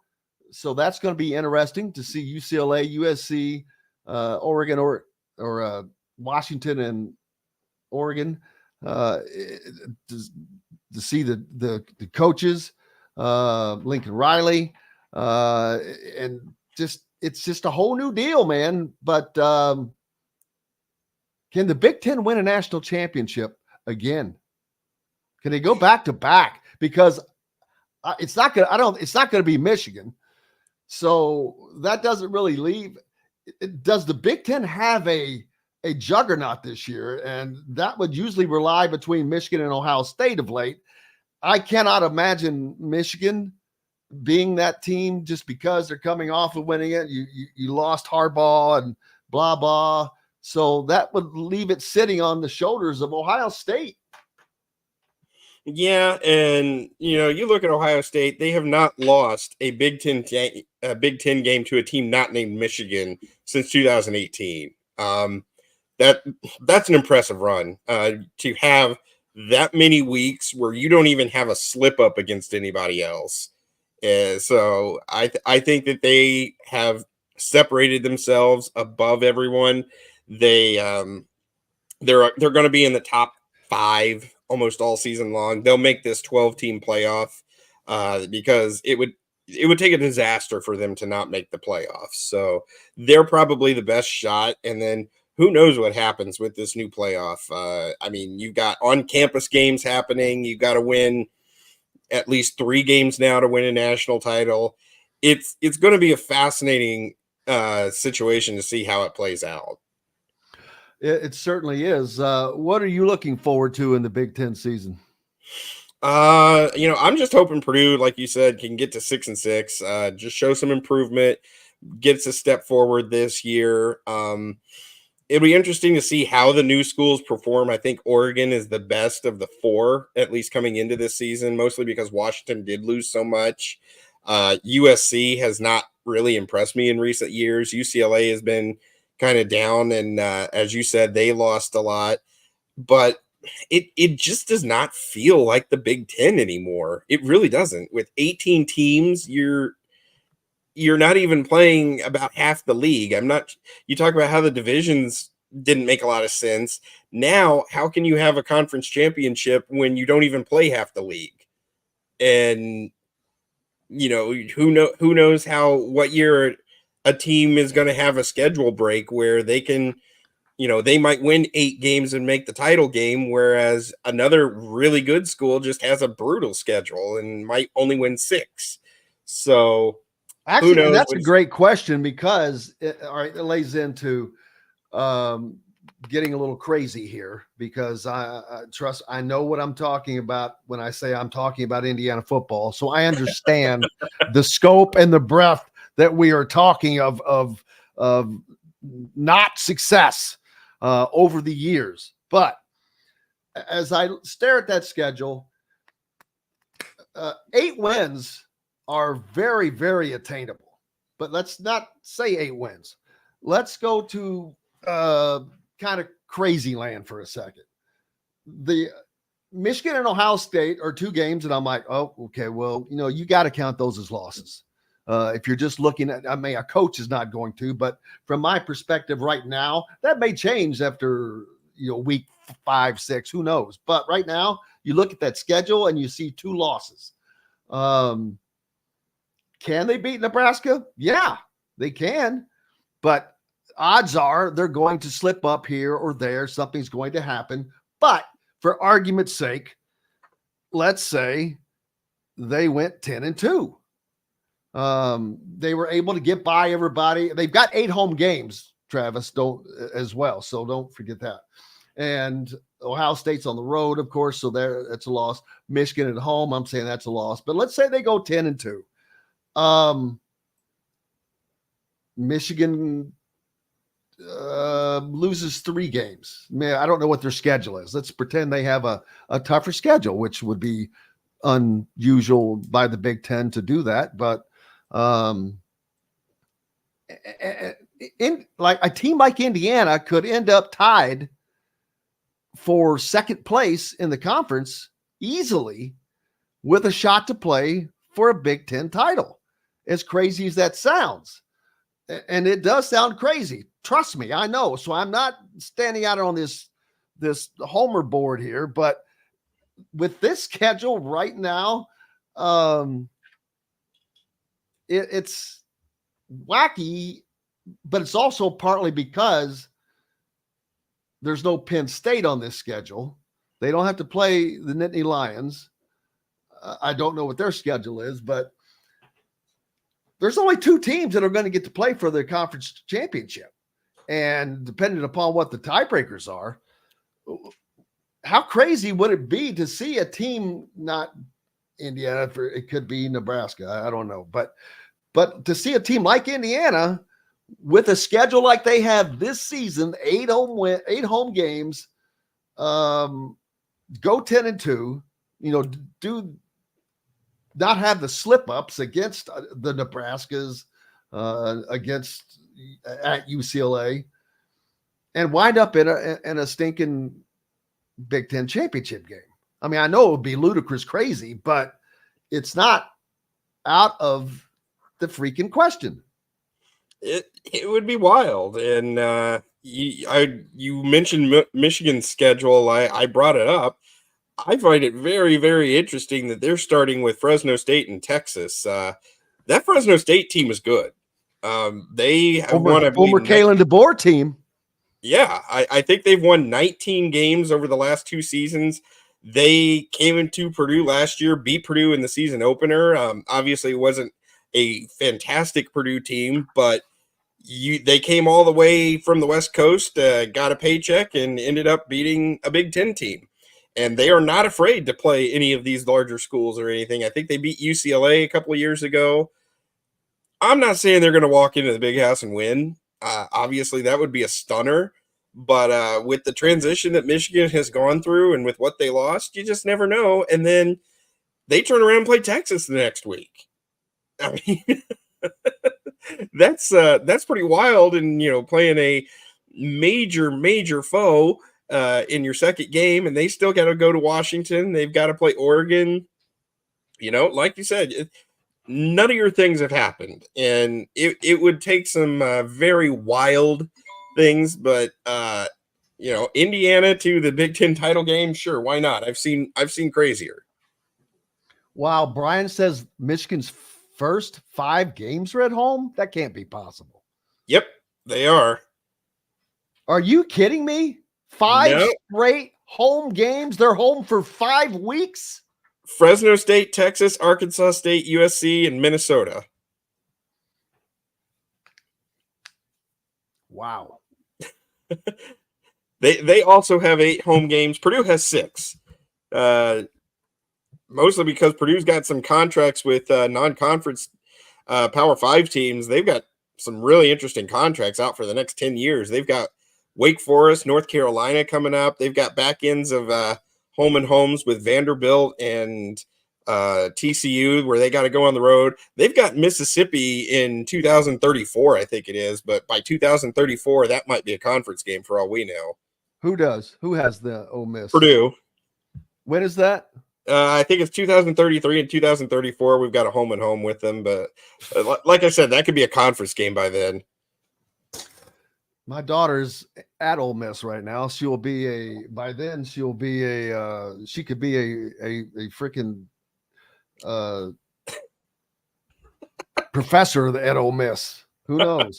That's 10 years from now. Indiana, has Notre Dame in 2031, something like that.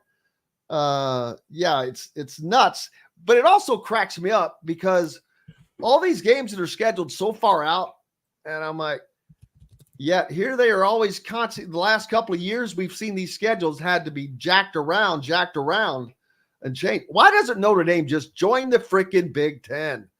Gee whiz, get it over with. This need to be independent it's to me, it's run its course. But you know what? Whatever. To me, they're given too much they're always included when you're talking about championships. Well, all of these so-and-so teams and Notre Dame. Well, screw that. I think they should say that, hey, you have to, if you want to play in this championship, you have to play in one of these conferences, which never going to happen. But if they're going to commit to playing 5 stinking ACC games, why not just go ahead and join the Big Ten, double your income? You're playing a third probably of the teams that you're already scheduled as it is. So, and it's just that is a natural fit. 5 Left says never. I think if they were going to get him, it was back in the 90s when there was serious talk of adding him as the 12th team long before Nebraska came along. And I can't remember what year it was. It was after Penn State was added, but before Nebraska. There was some serious discussion of adding them, but it never came to fruition. But hey, they're in the Big Ten in hockey, so we can say they're part of the Big Ten, I guess. They're in like 3 different leagues in different sports, I think. The ACC, I guess that aren't they in the ACC for everything? What about wrestling? I think they're in the ACC for that as well. So, but yeah, they're in the ACC for everything except hockey. Hockey, they're in the Big Ten, and obviously independent in football. But Purdue's got them on the schedule the next 5 years, and they do 5 straight. Yes, they one of the last who got things screwed out of that. Purdue gets 2 and Notre Dame gets 3. I bet. No, actually, it's part of a 6-year deal. They've already played one of the games at Notre Dame in 2021. Okay, so it was a 6-game deal. All right, so so it's 3-3, but 3 out of the next 5 will be in West Lafayette since the first game was in South Bend in 2021. Someone asked if Notre Dame joined, who would the next team be? Florida State, and someone else said I'd prefer to add Louisville before Florida State. Let me tell you, Louisville will never be. I should say never, but Louisville will not be a part of the Big Ten. They do not have the academics. Here's my bold take on this. Academic. Here's my bold take on this. I think you'll like this. I think within 10 years, you will see the Pac-12 reformed and the conferences shift back to what they were for everything but football. I think it's coming where you're going to have football just kind of break away and be its own thing with its own conferences and everything else. And the rest of college sports will get back because the travel and the wild scheduling, I think it's going to be too much eventually. It is ridiculous to have a men's basketball game, have Rutgers play at UCLA at 11 o'clock Eastern time on a Wednesday night. Absolutely. But they're not going to schedule it like that. I highly doubt that comes to fruition. I think that they will, that game will be a Saturday game. They'll do something. They'll make it to where that's not the case.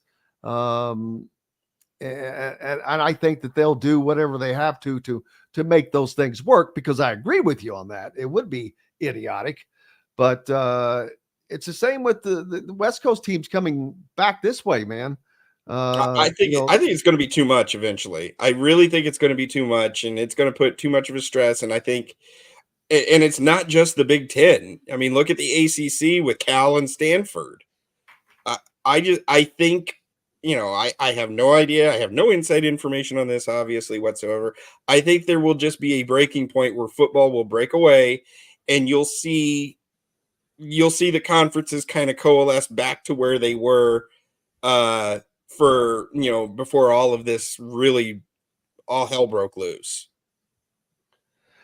Yeah, football's a different beast than all other sports, but then now we've got so many other things that are tied to part of that with NIL, the House Committee moving forward towards college athlete employment on a college athlete employment bill.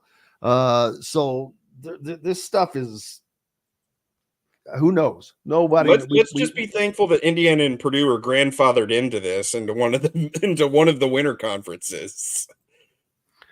We'll see. What's up next for you, man? We are just we're working through our football countdown. Today is 75 days until the football season starts. I know Casey is busy working on recruitment stuff, and we've got the whole Braylon Mullins, Trent Sisley, starting to look at some 2026 guys, because that's going to be Purdue's next major class, since they only have 1 or 2 spots for next year. And then, as you said during the break, Casey is hyping Trey Kaufman-Wren. He's going to be good.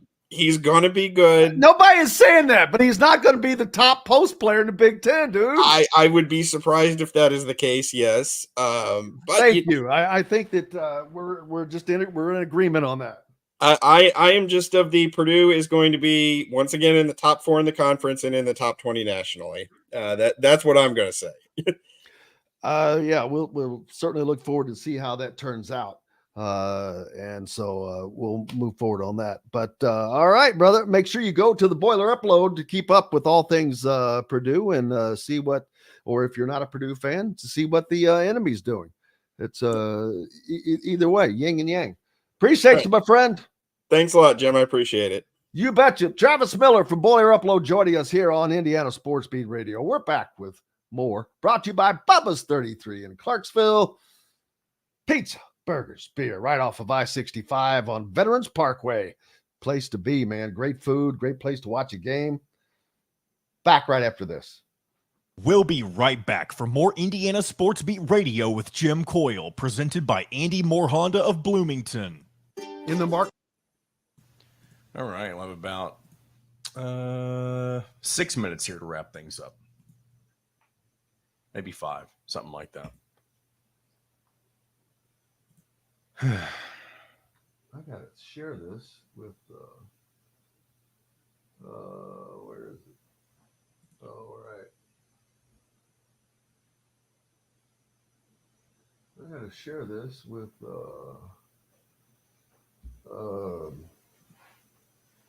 let's see. Oh, Mango. Oh man, come on. Don't have his email in here? Get out of here. You know what Michael Mangarelli's email is? I think I'll pull it up here. It's pretty simple. Yeah, don't say it. Shoot. I'll text I it to can you. I can pull it up. Okay. Just say I'll text you if you don't have it. Discard. Don't discard me.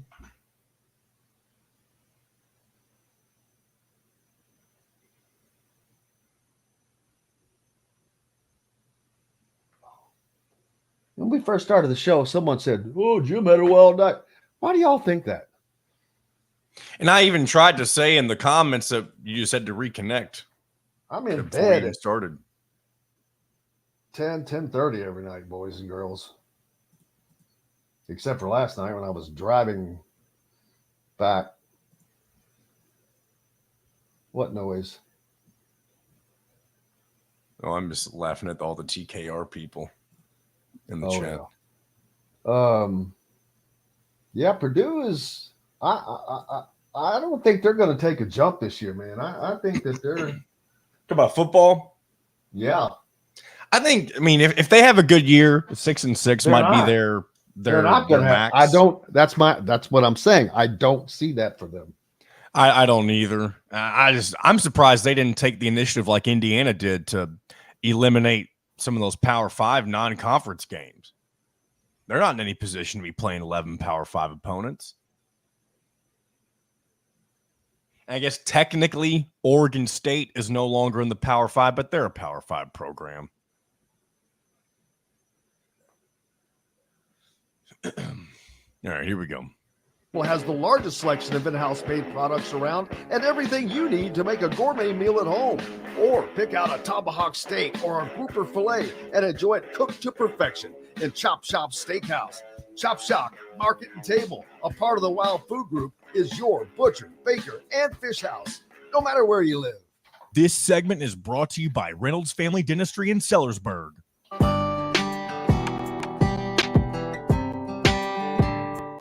Welcome back to Indiana Sports Beat Radio with Jim Coyle, presented by Andy Moore Honda of Bloomington.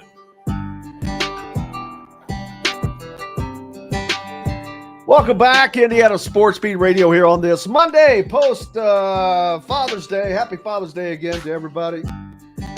Appreciate you. I'm already setting it up for Friday to talk to Michael Mangarelli, our in-house attorney for all things that involve all this wacky stuff that's going on with the new age of college athletics.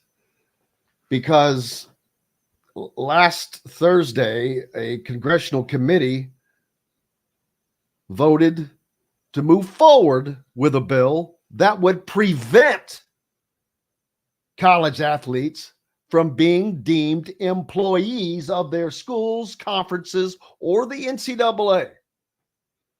That's huge. The vote in the U.S. House Committee on Education and Workforce represents the first tangible signs of progress the college sports industry has made in its years-long push for a federal law to help reshape college sports. It comes just weeks after the NCAA and its power conferences announced they have agreed to share significantly more revenue with athletes as part of an antitrust lawsuit settlement, the House case, amongst others. The bill introduced by Representative Bob Good from Virginia on the same day the antitrust settlement was announced is in the early stages of the legislative process. It is likely to face opposition from Democrats in the Senate, as well as legal challenges if passed. So we'll save that for Friday with Michael, but that's something has to be done. I'm not saying it's right, it's wrong, but they hopefully will flesh it out in one direction or another. Current NCAA President Charlie Baker said earlier that he had hoped the recent antitrust settlement, if it's approved by a judge, would provide the framework for a college sports model that allows schools to compensate their athletes without turning them into employees. Baker said he does not believe most college athletes want to be considered employees. 1099ers, man, I guess. Or I guess that's an employee, though. So we'll see. I'm not an attorney. I just play one on the radio. But I'll talk to Michael about that. You want to send that to him right now. So actually, I've already sent it to him. So look forward to talking to him about that. Tomorrow, of course, back on the program, as always, our good friend from the Sporting News, Michael DeCourcy, Cronny Couture, and I'm gonna work on getting Xavier Johnson on this week. Talk about his workouts with the with Washington, with the Indiana Pacers, see how things are going with him. And we need to check in on the TBT I know that they've slowly just kind of leaked that stuff out, which as we lead up to it, but today's the 17th, so we're only like a month away from that thing getting started. Five Lefts is ready to come on.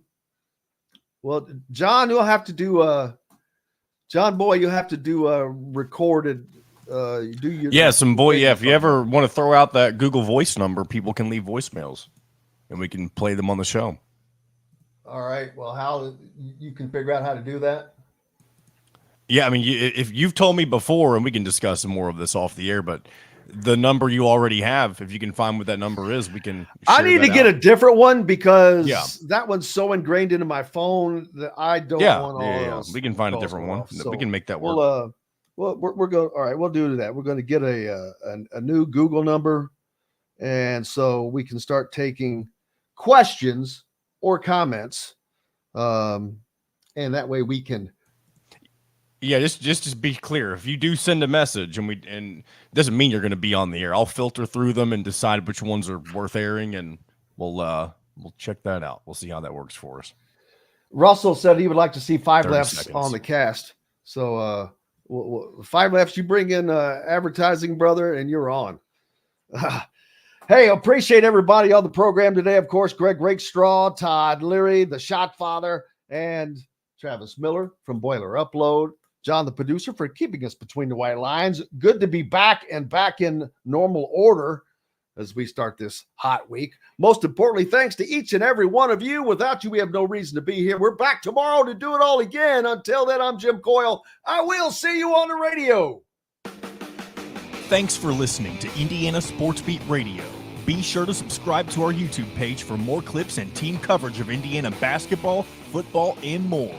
You can also find full episodes and tons of other content on thehoosier.com. We'll see you next time for another edition of Indiana Sports Beat Radio.